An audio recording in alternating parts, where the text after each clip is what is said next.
Hello, my name is Joshua Mugabe. I welcome you to Ionic Chemistry and Qualitative Analysis. Today we are going to talk about test for ions. Test for ions.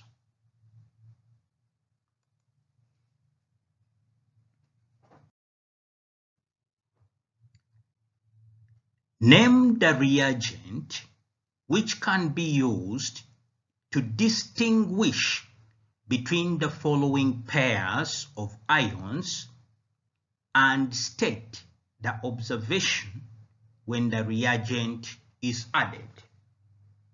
Name the reagent which can be used to distinguish between the following pairs of ions and state the observations when the reagent is added.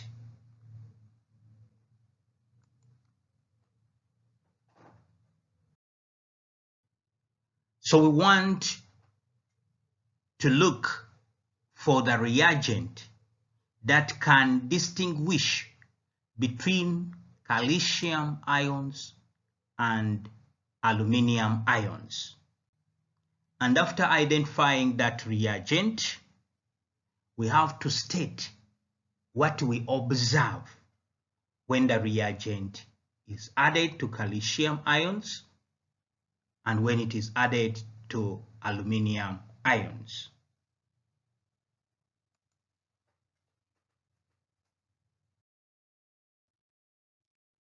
We shall also look for the reagent that will distinguish between copper 2 ions and iron 2 ions and give the observations.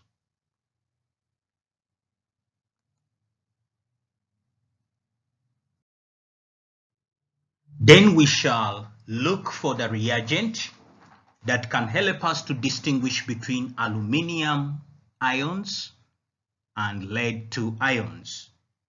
And what are the observations when the reagent is added to each of the ions.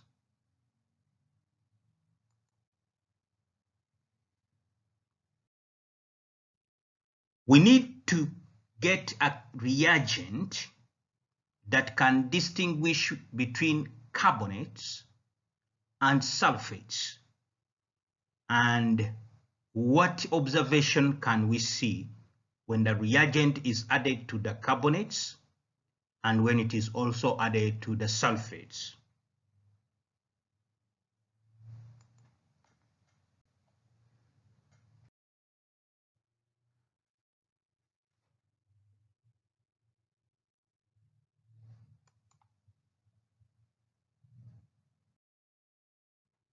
We shall also look for a reagent to distinguish between lead ions and zinc ions and give the observation of the reagent when is added to both the ions.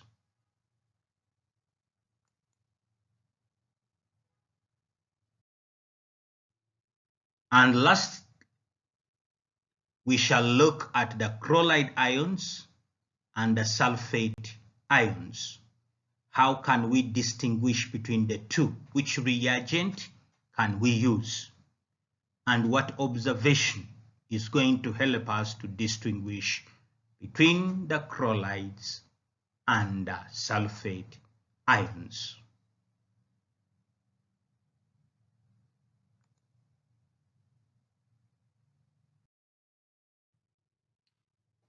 We shall start with the calcium ions and aluminium ions.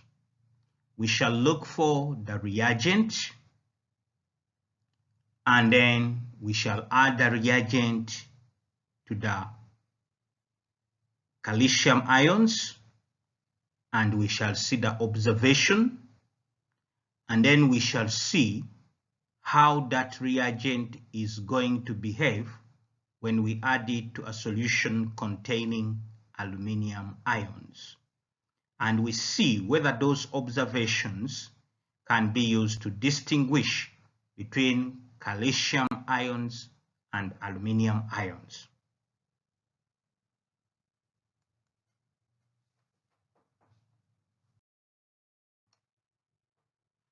The reagent that we are going to use is sodium hydroxide solution. We are going to use sodium hydroxide solution.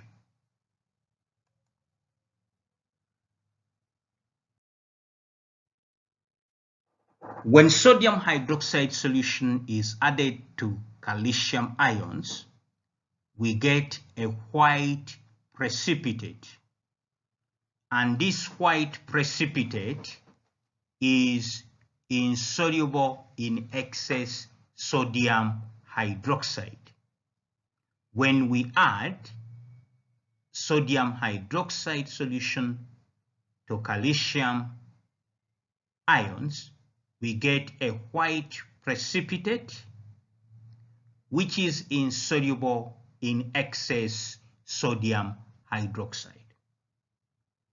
When sodium hydroxide is added to aluminium ion solution, we get a white precipitate which is soluble in excess sodium hydroxide, and it forms a colorless solution. So that one can be used to distinguish between calcium ions and aluminium ions. Sodium hydroxide forms a white precipitate with both of them, but in excess, aluminium ions, they form a soluble precipitate, or they dissolve in excess sodium hydroxide, forming a colorless solution, whereas for calcium ions, it remains insoluble even in excess.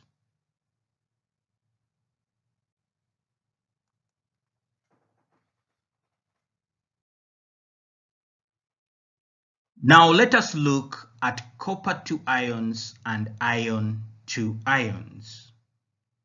Which reagent can we use and what are the observations?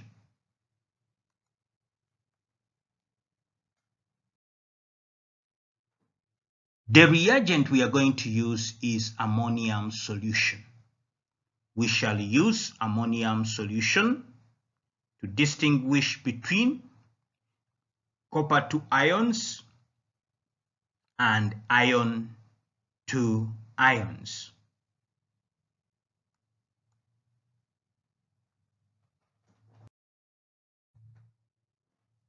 Our observation: when ammonium solution is added to a solution with copper 2 ions, we get a blue precipitate which is soluble in excess sodium hydroxide.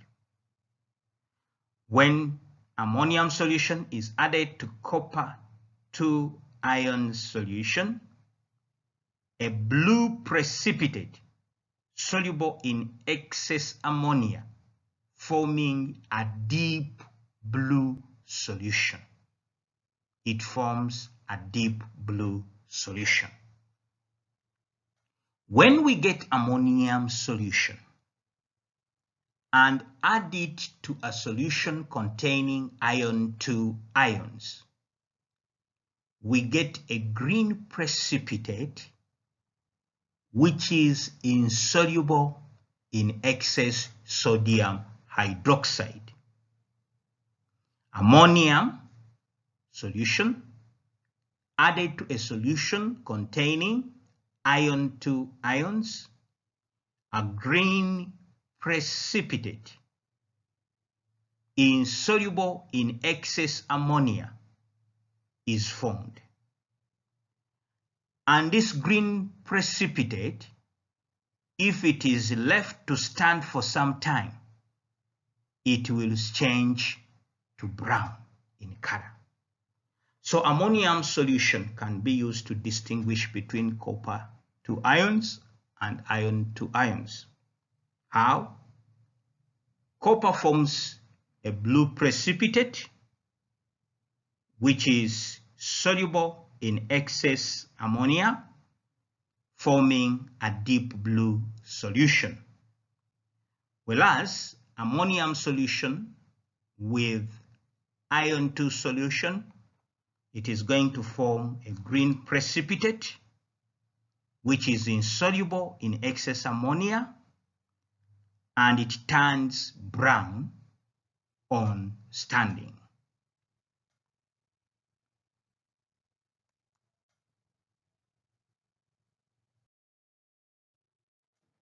Now let's look at aluminium ions and lead 2 ions.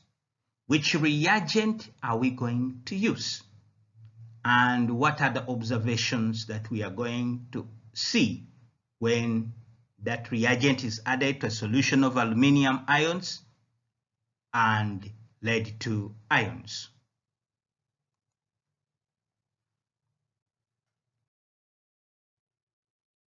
The reagent we are going to use is potassium iodide solution. We are going to use potassium iodide solution.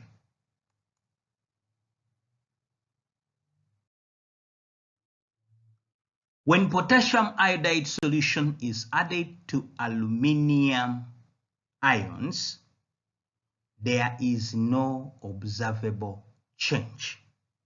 That is when potassium iodide is added to aluminium ion solutions. When potassium iodide solution is added to a solution containing lead 2 ions, we get a yellow precipitate. We form a yellow precipitate. So potassium iodide solution can help us to distinguish between aluminium ions and lead ions. When you add it to aluminium ions, there is no observable change. But when you add potassium iodide to lead 2 ion solution, you get a yellow precipitate.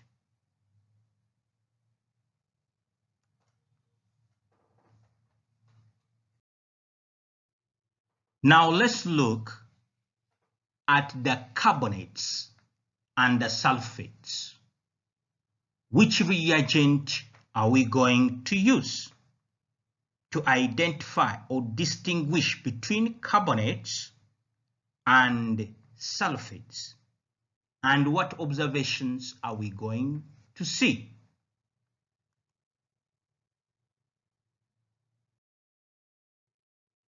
We shall use acidified barium nitrate solution. We shall use acidified barium nitrate solution.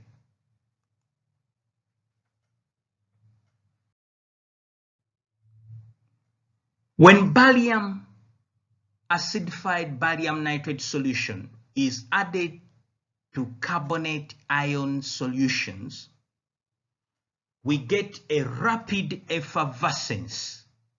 There is a rapid effervescence and no precipitate formed. When we get acidified barium nitrate and we add it to a solution containing sulfate ions, we form white precipitate. So barium nitrate solution, which is acidified, is going to help us to distinguish between carbonates and sulfates. With carbonates, we shall get a rapid effervescence and no precipitation. And with the sulfates, we shall get a white precipitate.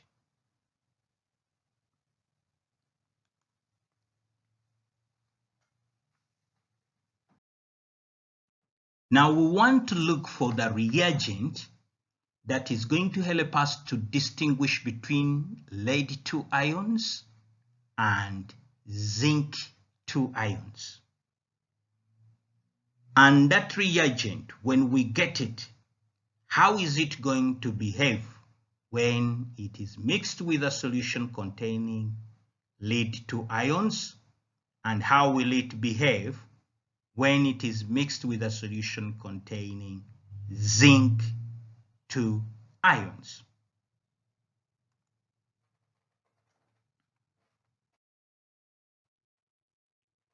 The reagent we are going to use is going to be ammonium solution. We are going to use ammonium solution.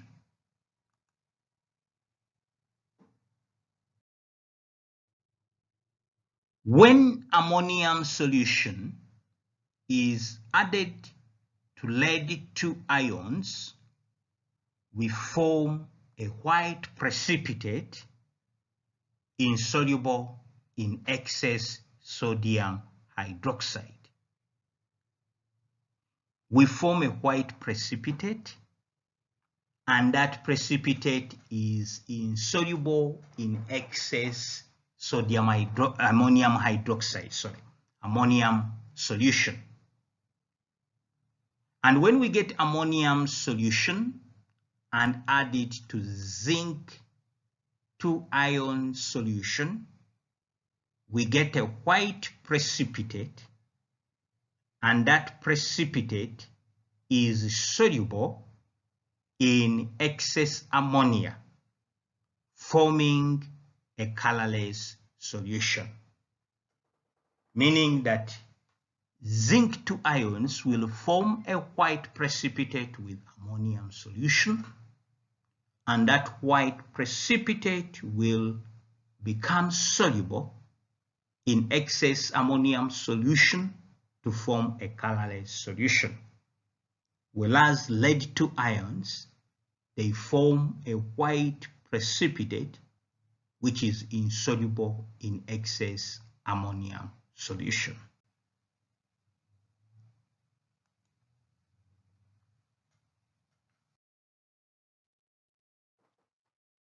Now we want to look for the reagent which we are going to use to distinguish between chloride ions and sulfate ions.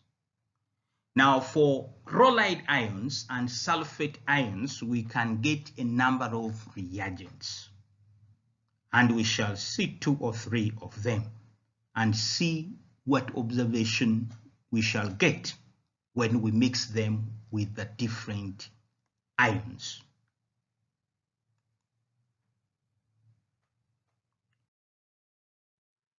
The first reagent, we shall use silver nitrate solution. What do we observe when silver nitrate solution is added to a solution containing chloride ions? What are we going to observe when silver nitrate solution is added to a solution containing sulfate ions solution?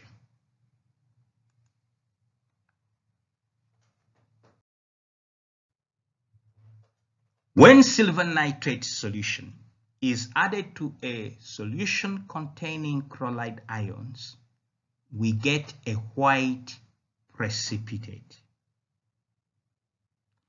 And when silver nitrate solution is added to a solution containing sulfate ions, there is no observable change, meaning that we can use silver nitrate to distinguish between a chloride and a sulfate. A chloride will form a white precipitate, and in a sulfate there will be no observable change.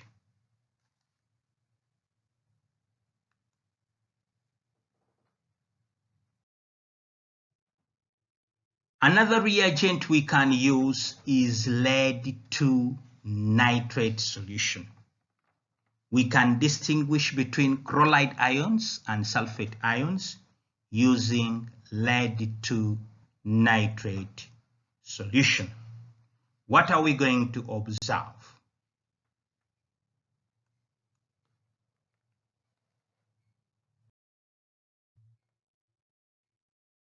When lead 2 nitrate solution is added to a solution containing chloride ions, we are going to get a white precipitate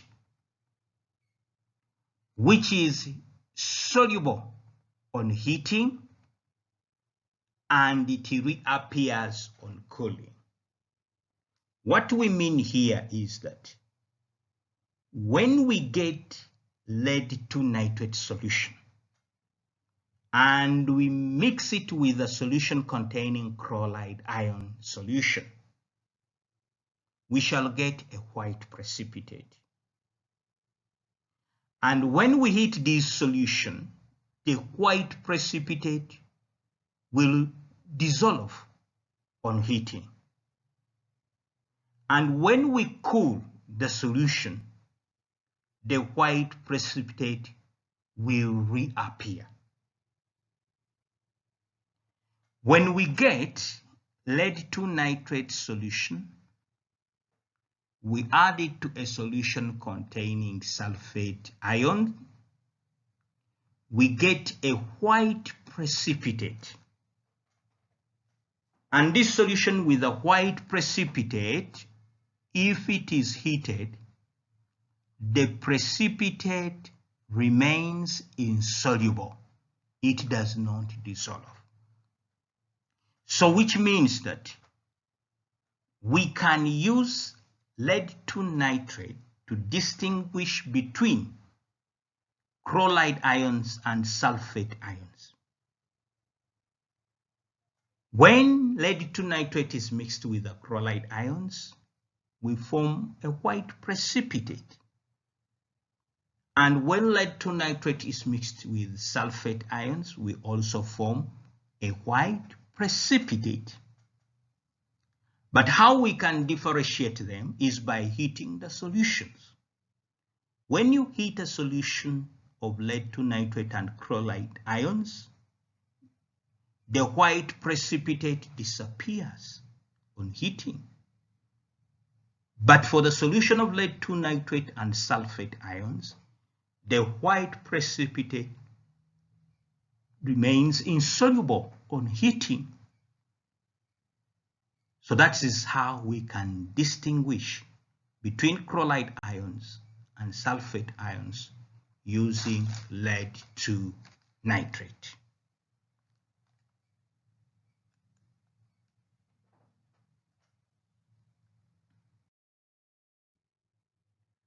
And the last reagent that we can use is barium nitrate.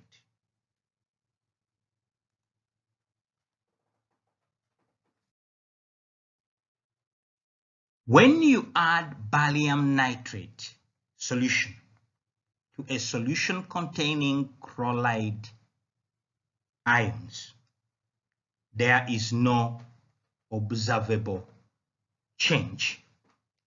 There is no observable change. But when you mix barium nitrate solution with the sulfate ion solutions, you get a white precipitate. Thereby, we can distinguish chloride ions from sulfate ions by using barium nitrate. Barium nitrate with the chloride ions, there is no observable change. Barium nitrate with the sulfate ions will form a white precipitate.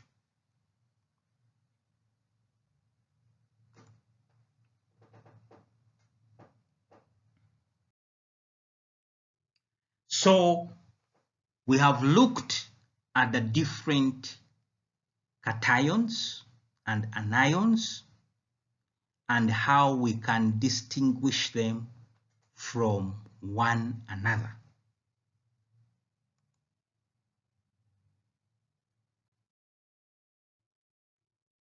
And we have also looked at the different reagents that can be used to distinguish between the different pairs of ions.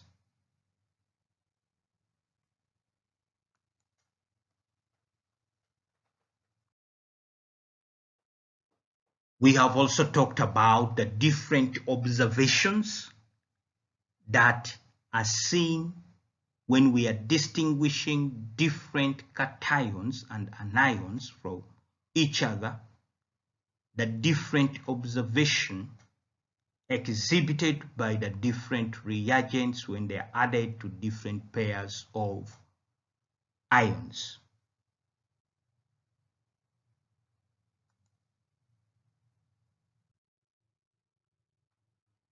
Thank you very much for participating in ionic chemistry and qualitative analysis. We have been looking at the tests for ions.